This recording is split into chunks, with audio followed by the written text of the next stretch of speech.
This is John Wallace. I'm doing FTE217 54614 week 7 assignment. It's Saturday, December 13th. Sorry, still wiping the sleep out of my eyes. This one has 4 parts. I've got my scripts done out. Find it. All right, there's my script. All right, I'll see you in the subsequent videos for each part. Okay, part 1, trigger work. See what bullet points. I wrote this yesterday. Sorry, it was a long day. Trigger work is only necessary when the trigger has issues like heavy pull, gritty movement, and excessive creep, or an inconsistent break. Like, maybe a tiny bit of pull breaks it, and then next time it seems like you pulled it a mile before it broke. Trigger work should not be done on clean, safe, factory spec trigger, or when the person doing the work is unsure about the proper geometry or tools. Improper trigger work can lead to dangerous problems such as doubling, failing to reset, hammer follow, and firing when switching off safe. Most important improper work comes from removing too much material. It's easy to do.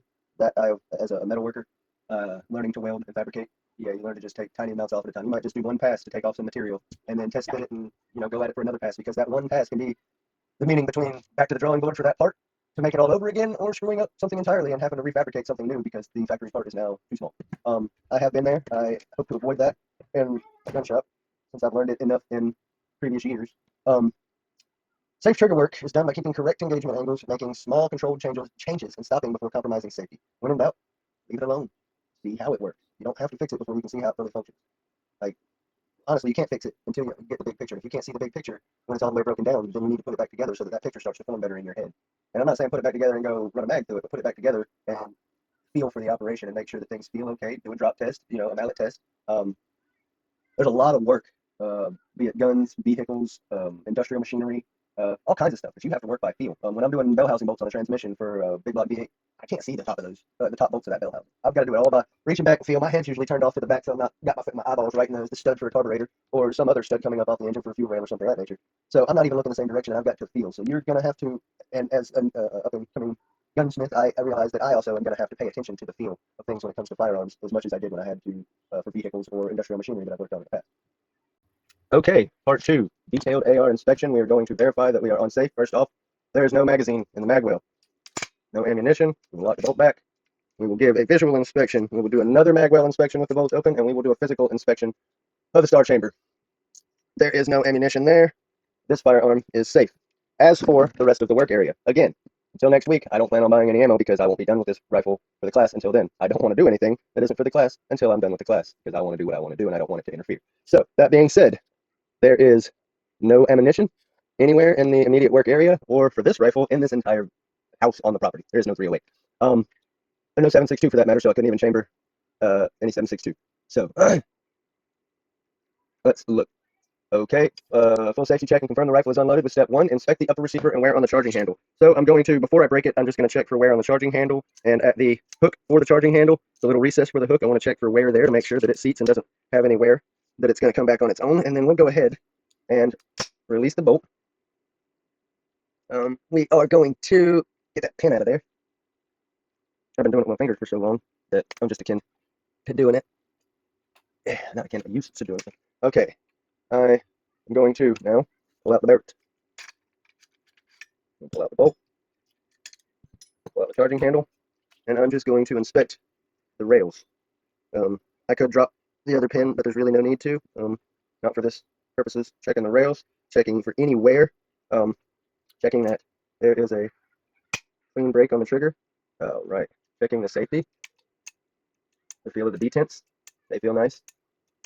The takedown pin is very sturdy and well held in there. I'll check the pivot pin now.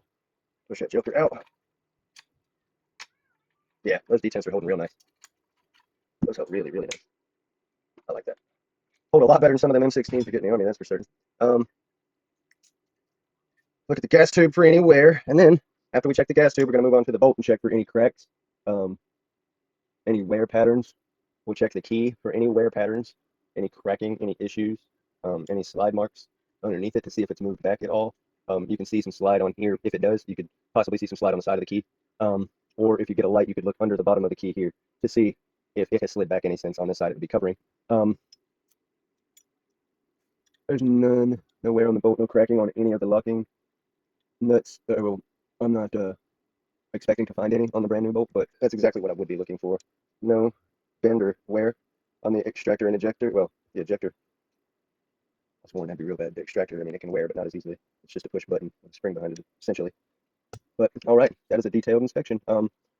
We are, oh, well, I also forgot looking down the barrel. You want to look for wear patterns. This thing's never been fired. I'm not going to find any. But if you want to take a gander down the barrel, if you have a light, you can put a light down there. Right now, I've got a tan carpet backing reflecting the overhead light, which is giving a really good look down the barrel. I can see everything.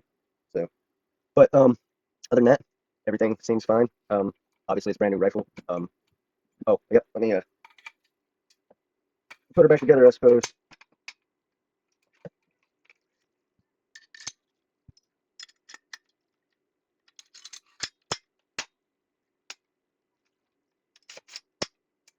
Unsafe.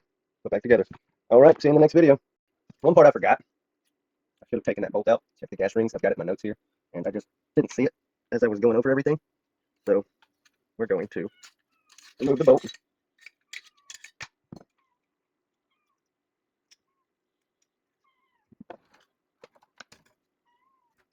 All right. Remove the bolt from the carrier. What is it, Smokey? What is it, buddy? And I'm just going to make sure that the rings move and that I can move them individually. I don't want to rotate them or anything like that too. Because I don't want to mess with where they're sitting. The factory put them there. That's good. I don't have any extras or anything to mess them up and fix them with. So I'll just leave them alone and check that they do move around. They are not stuck by carbon. They're not stuck to each other. They're not in any way, shape, or form. It's not going to work. Every part of this bolt looks fantastic, just like the rest of the bolt carrier group. Oh, you know, it helps to have that hole lined up.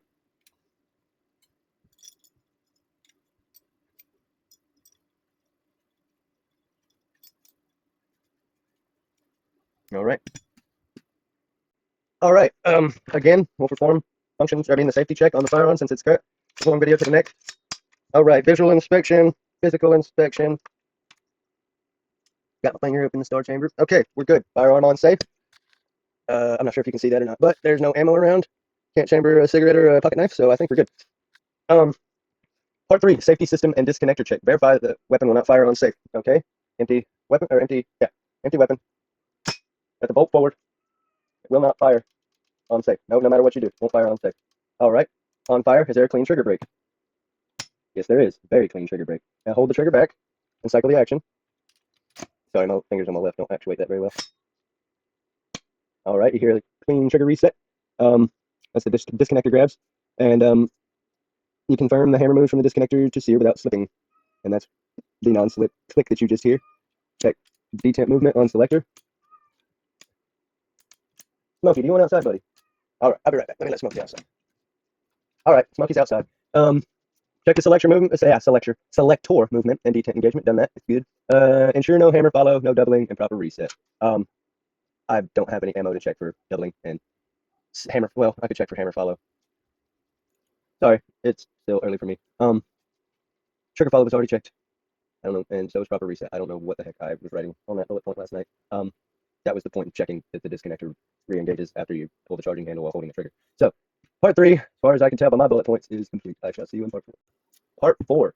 I'm gonna go ahead and move this to the side. It's going to be easiest versus hardest AR repairs. Well, the easiest repairs are obviously, well, I wouldn't even call them repairs. I would just say that it's mostly going to be fitting new parts. It's going to be your easiest repair. Fitting new parts. Hell, general inspection is pretty simple. I mean, that falls into the realm of repair. Some coating repairs, something bent or dented that you need to get right. Heat shield, or something silly like you dropped it and bent the trigger guard in and it needs to be repaired, or a bent strap loop on your butt plate. Those are going to be super simple. A lot of, oh, it's damaged, just take it off, put a new one on. Those are your easier repairs. Your seriously difficult repairs get into where you're working on the precision surfaces, where you've got to make sure you've milled, or even if you don't have a mill and you're sanding with a fine grit sandpaper, that you are, taking the most minuscule passes and then rechecking and rechecking and rechecking. A caliper and a micrometer are your best friends when you're doing this, because you can see every little increment that you take off instead of just going, oh, a 30-second more. No, we're dealing with, 10 thousandths. We've got to be a lot more than just, oh, a 30-second looks good, we'll call it a quarter light or a quarter heavy. I'm from a lot of different trades, and in framing and carpentry, that's all you get is, oh, a quarter inch heavy, 71 and a quarter heavy. And what the heck is heavy? Heavy could be a 16th, or not 16th, could be a 30-second in between the 16th. So you could be thinking, not quite a 30-second, so you want to try to hit that 64th mark, and it's not perfect, but thankfully it doesn't have to be in carpentry like it does in these rifles. So the hardest tasks are going to be sear surfaces and engagement angles, and any tight tolerance area where two parts fit together. The bolt to the bolt carrier group, very tight tolerance for the gas rings in. The my mind's gone blank. Well, the entire rifle works on pretty tight tolerances. So there's going to be areas where parts pass each other, and if there's any damage between them, it has to be repaired, and it's going to be super difficult to make the repair without taking too much and still having function left. So you've got to be very light-handed and sure of exactly what it is you need to do. And if you're not, take a beat. Make yourself sure, or find somebody who is, who you can sub the work to, because you do not want to go taking work that you can't take. Well, can't handle. I've done it before as a young, dumb kid straight out of the army. I was getting into auto repair, and I eventually got it. And it wasn't that I didn't have the know-how, it was that one person couldn't do that job, and I didn't know better than to think that I could do it by myself. So I had to call in help, but it wasn't just help I needed help that knew what they were doing. So as they were looking at their angle they were working from, I didn't also have to come around and look and double check. They knew, they could see what my eyes could see in the same understanding. So sub it out if you can't do it, especially with the sear surfaces. Gas system issues can be challenging. Overgassing and short stroking and misalignment takes practice and patience to figure out. So, I mean, it might not be a, oh, well, you got to take just, a thou off of something, or you need to take just a 10 thou off of something. You have things that are hidden by the rifle itself that are passing air or gases through them, which, unless it has the carbon in it, that gas is invisible to you. So it's really hard to try to understand exactly what's going on if you're new to the subject. Like, if you have any kind of idea of how flow works through piping, then the gas system might not turn out too hard for you. I've got a general understanding of plumbing. It's one of the trades I hate, so it's not something that I have extensive knowledge in. Sorry, the kids walked in and started to make noise. Like I was saying, if you understand how flow works of gases and pressure systems and things like that, then you may just automatically understand the gas system, but it can be tricky. If you have an adjustable gas block, you got to get that adjustment right. You got to get your alignments right. You got to make sure your gas tube's seating in your gas key. There's just all kinds of issues. Short stroking is going to happen opposite of overgassing. If you have your gas key tightened or adjusted too far down to where enough gas isn't passing back through the system, then you're going to have some short stroking happening. So it really just depends on your understanding. Honestly, that's in life. I've figured out that half of it is understanding and the other half is knowing where to begin. And as long as you have those two, hell, even without some of the understanding, as long as you know where to begin properly, you're going to make it through. I wouldn't say that about things like sear surfaces. Don't put me on the in a quote on saying that on sear surfaces. I mean that for things like the gas and other parts that come in contact with each other but aren't necessarily a sear surface. Scratches and channeling for a charging handle, things like that. Not a sear surface, but can cause an issue. So that's what I mean. Difficult tasks become manageable with slow, methodical, proper safety checks. Methodical work and proper safety checks. Sorry, can't even read my own writing. I will include a written biblio as a second attempt at this video.